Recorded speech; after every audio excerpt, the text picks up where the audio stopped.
Hello guys, welcome back to my new mini recipe. अनि यहाँ चाहिँ हजुरले हेर्न सक्नुहुन्छ मजाले लाएर परेवाको सुप खान आँटेको। आज यसको लागि यहाँ मैले मसलाहरू चाहिँ राम्रोसँगले काटकुट पारेर धुइधाइ पारेर रेडी गरिसकेको छु। हेर्न सक्नुहुन्छ प्याज, लसुन, अदुवा, टमाटर, खोर्सानीहरू। अनि यो चाहिँ भयो मेन वस्तु परेवाको मासु। अनि यो चाहिँ लो प्रेसर भएको मान्छेको लागि साह्रै राम्रो हो। त्यो लागि हामी पनि आज खान आँटेका। हेर्न सक्नुहुन्छ अहिले चाहिँ राम्रोसँगले हामीले काटकुट पारेर धुइधाइ पारेर रेडी भइसकेको हुन्छ। अनि चाहिँ त्यस्तो धेरै हुँदैन। अनि यसलाई सुप हालेर मतलब झोल हालेर खायो भने चाहिँ राम्रो हो। यो भुटेर खाँदा पनि भन्दा पनि अब झोलेर खाएको चाहिँ साह्रै राम्रो हो सेहतको लागि।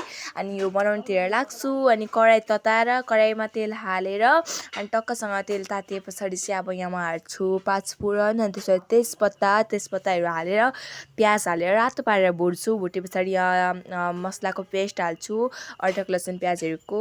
त्यसरी राम्रोसँगले यसलाई भुटभाट पारे पछाडि चाहिँ हाम्रो यहाँ मासु यानि कि चिकनलाई हालेर राम्रोसँगले चलाउँछु। चलाएपछि हल्दी, मसला, निमक हालेर अझै चलाए पछाडि ढाकिदिन्छु। यसरी नै चलाउँदै गर्छु। अनि चलाए पछाडि यहाँ चाहिँ मैले टमाटर हालिदिएँ। टमाटर हालेर पनि यसरी चलाएर यसलाई साइडमा राखिदिएर पाक्दै गर्छ। यतापट्टि म चाहिँ आलु फ्राई गर्छु। यहाँ चाहिँ अब राम्रोसँगले धुइधाइ पारेर हल्दी, नमक हालेर राम्रोसँगले फ्राई गरेपछि हाम्रो आलु फ्राई पनि रेडी भइसकेको अवस्थामा यहाँ हजुरहरूले देख्न सक्नुहुन्छ।